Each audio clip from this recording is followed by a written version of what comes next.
week 7 of the semester, and I hope you're doing well. We kind of passed around COVID at our house a little bit, so I'm still doing some recording from home, though back to full strength. So I wanted to jump on here and talk with you a little bit about what you're going to be doing this week, so that you can see the connection between what you've done last week and rolling into this week. So last week, I had you complete a rhetorical analysis of one of a few articles.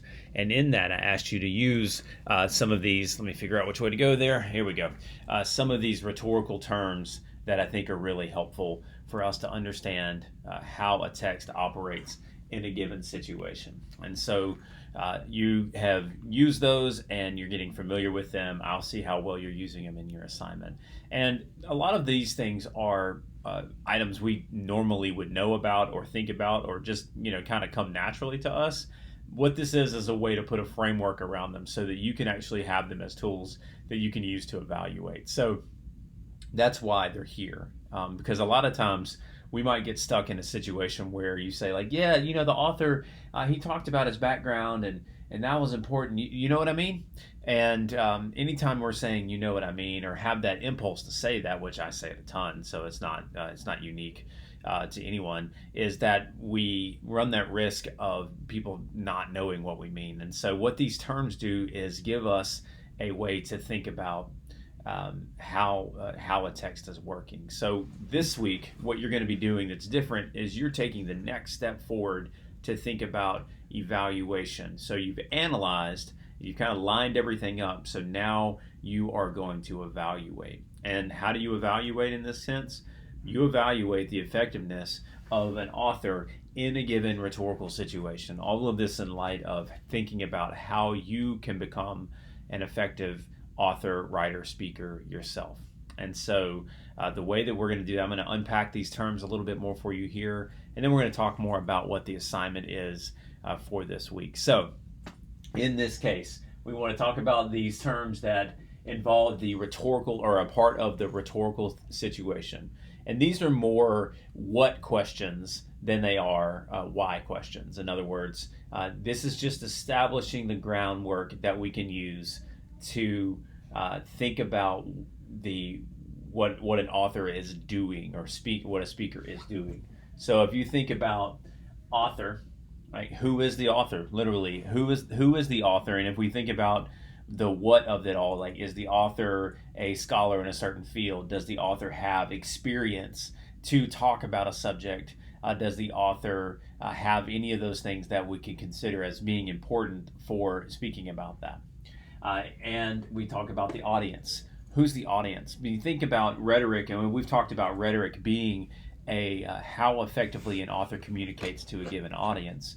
It's thinking about how well that audience is likely to receive something from that author, and whether or not they're credible, or there's a way that an author will tailor his or her message in order to meet a particular audience. And when that's off, it gets a little bit sideways, and the speaker goes, there's not a connection, and the speaker can go off, or you'll have an environment that expects a specific type of speech, and the author will not give it that way. Sometimes that can work. You can upset expectations in order to get your point across more effectively, but sometimes it didn't even work because the audience wasn't ready for that. So think about who the audience is as readers and writers. And that could be anywhere from a public audience to regular readers of a specific blog or a scholarly journal at a conference, viewers of television, things like that. Then we have the discussion of purpose, thinking about what the author is trying to do with a given text. And so is the author simply imparting information? Is the author trying to prompt? Is there a call to action in that? Is there a sense where they are trying to get the audience to do something, or is there a sense where they're just saying, here's information for you to use and to increase your knowledge? So thinking about purpose and what an author is trying to do.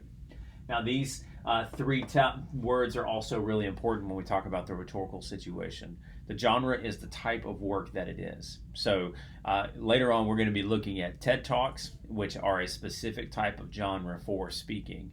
A TED Talk is different than a speech you might give in any other context, like an award show or something like that. They have a definite genre that they appeal to and that the authors know they're entering into. So think about your writing in senses, even in this class, like a discussion board post is different than a formal paper, a research paper you might turn in for this class or for other class.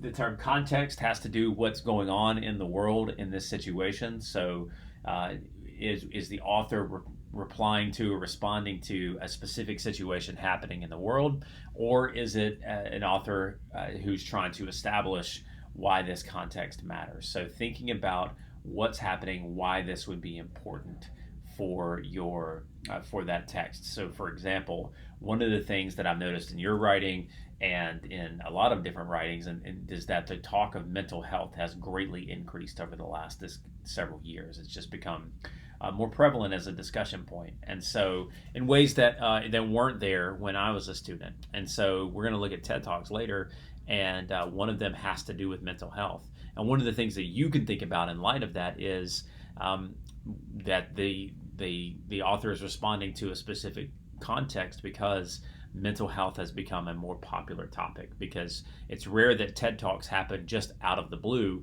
A lot of times they're trying to pick on a specific issue. And then exigence is the thing that prompted the speech or the text itself. Why did the author feel the need to respond to this? Were they invited to respond to it? Was there something happening in the world that they needed to respond to? And so you've been using those terms in your writing so far, and that I'm going to be analyzing this week to help you with as you're using those terms. When we think about how to evaluate an author, you really need to understand the rhetorical situation in an effective way, because your measurement of effectiveness is not how well the author communicated to you, unless you're a member of that particular audience. Your understanding or analysis needs to be focused on how well an author communicated to the specific rhetorical situation that he's in or she is in. Did they do that effectively or did they not? You can't do that unless you really establish the rhetorical situation. And I'd like to think about it in this term, right? Think about if, and I mentioned this already, but the idea of expectations. What is the audience expecting from the author?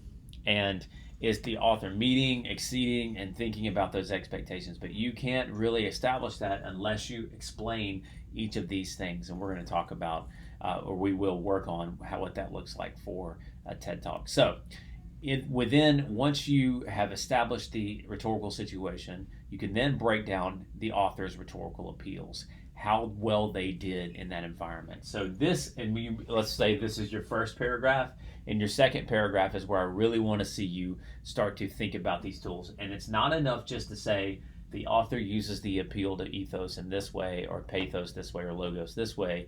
It is I want to hear from you how well you think it did. Does it work in the environment to communicate effectively or not? And guys, feel free to say it doesn't work for these reasons, right? Maybe it's I don't find this author credible in this particular environment because they didn't do enough to establish their credibility, or they may have gone for an appeal to emotion that just didn't work, or there may have been a case in pathos where it's like this would have been the spot to really hit that appeal to emotion, and they didn't go there. And then you can say that was an ineffective use of the appeal to pathos, or a lack of an opportunity, recognizing an opportunity to use the appeal to pathos, or that a topic like this needed more data presentation. It needed more logic for me to follow along with what the author was saying. They're talking about something that's way up here, and that I, as an audience member, or they as audience members,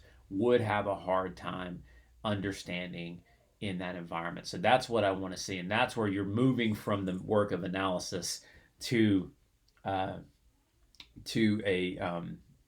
evaluation. Excuse me.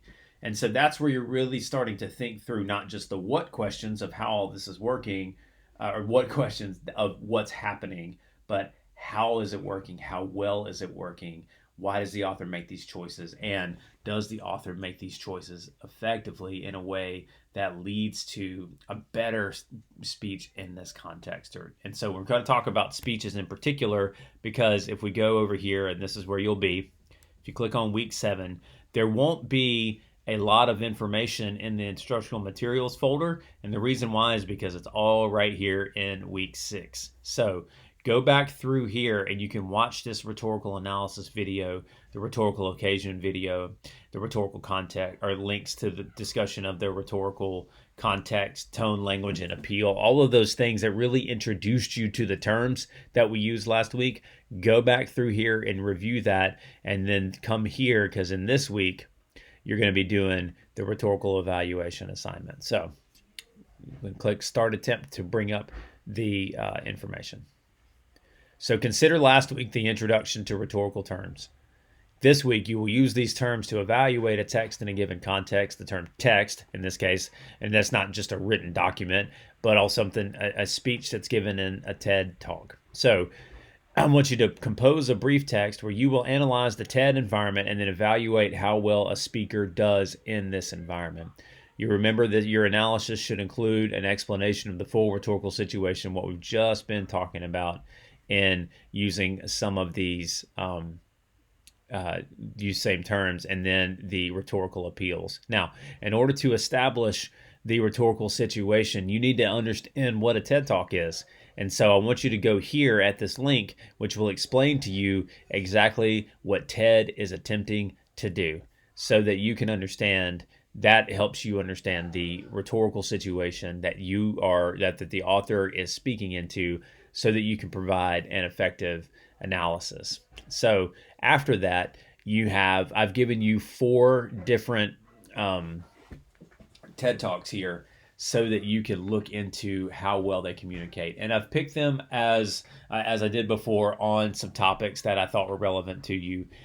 This is just the title of the speeches, and if all you have to do is click on this link. And so here is, I think it's Mark Ronson. Yeah, Mark Ronson explaining how sampling transformed music. And so you can see, based on what you've put in the rhetorical analysis and who Mark Ronson is and his work here, why you can then unpack and evaluate how effective his speech was in that context.